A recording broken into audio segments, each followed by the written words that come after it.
মাহিলী ৬,০০০ টকা দৰমহাত চাকৰিটোত যোগদান কৰা এজন অভিযন্তা আৰু আজি তেওঁৰ হাতত কোটি কোটি টকাৰ সম্পত্তি। অভিযন্তাৰ ঘৰত তালাচী চলাই চকু কপালত উঠিল ভিজিলেন্সৰ। টকা গণি গণি শেষ কৰিব পৰা নাই বিষয়াসকলে। উৰিষ্যা চৰকাৰৰ সংহত জনজাতি উন্নয়ন সংস্থাৰ সহকাৰী কাৰ্যবাহী অভিযন্তা বৈকুণ্ঠ নাথ বেহেৰাই লটাৰী জিকিলে নেকি? শনিবাৰে ভিজিলেন্স বিষয়াসকলে আয় বহিৰ্ভূত সম্পত্তিৰ সন্ধানত তালাচী চলাই তেওঁৰ লকাৰৰ পৰা নগদ ২ কোটি টকা, ৫টা বহুমূলীয়া অট্টালিকা আৰু ১৪খন মাটিৰ নথি পত্ৰ উদ্ধাৰ কৰে। তেওঁৰ ঘৰ আৰু কেইবাটাও সম্পত্তিত এতিয়াও তালাচী অব্যাহত ৰাখিছে। বহুদিন ধৰি বৈকুণ্ঠৰ সম্পত্তিৰ বিষয়ে চৰ্চা চলি আহিছিল। তেওঁৰ বহু সহকৰ্মীয়েও ভিজিলেন্সৰ ওচৰত অভিযোগ দিছিল। তাৰেই আধাৰত ভুৱনেশ্বৰৰ বিশেষ ভিজিলেন্স আদালতে ৱাৰেণ্ট জাৰি কৰে। ইয়াৰ পিছত অতিৰিক্ত আৰক্ষী অধীক্ষক, উপ অধীক্ষক, পৰিদৰ্শক আৰু অন্যান্য কৰ্মীৰে গঠিত এটা দলে বৈকুণ্ঠৰ ঘাটিত অভিযান চলায়।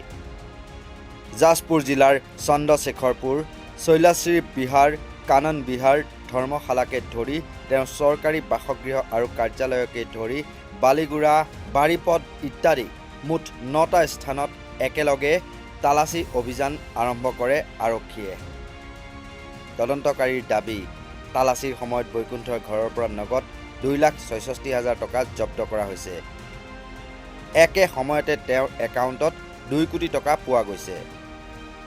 তদন্তকাৰীয়ে বৈকুণ্ঠ আৰু তেওঁৰ পৰিয়ালৰ সদস্যৰ নামত ৫টা বহুমহলীয়া ঘৰৰ তথ্যও উদ্ধাৰ কৰে। ইয়াৰ ভিতৰত ভুৱনেশ্বৰৰ নীলাদ্ৰি বিহাৰত প্ৰায় ১০,৫০০ বৰ্গফুট এলেকাৰ ৪মহলীয়া অট্টালিকা আছে।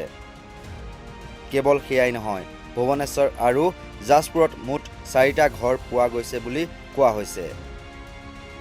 ইয়াতে শেষ হোৱা নাই। তদন্তকাৰীয়ে বৈকুণ্ঠৰ ১৪ টুকুৰা মাটিৰো সন্ধান লাভ কৰিছে। ইয়াৰে 7টা প্লট ভুৱনেশ্বৰৰ অভিজাত এলেকাত আছে, বাকী জাজপুৰ আৰু বাৰীপদাত।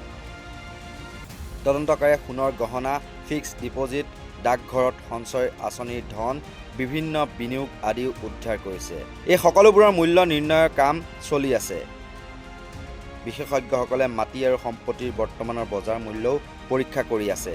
চৰকাৰী নথি অনুযায়ী বৈকুণ্ঠই ১৯৯৯ চনত কনিষ্ঠ অভিযন্তা হিচাপে এই সেৱাত যোগদান কৰে।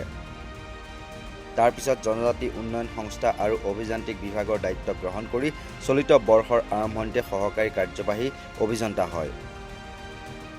বৰ্তমান কেইবাটাও বিলাসী ঘৰ, দামী মাটি, বৃহৎ পৰিমাণৰ নগদ ধন আৰু বিভিন্ন আৰ্থিক বিনিয়োগৰ প্ৰমাণৰ ভিত্তিত তদন্ত অব্যাহত আছে।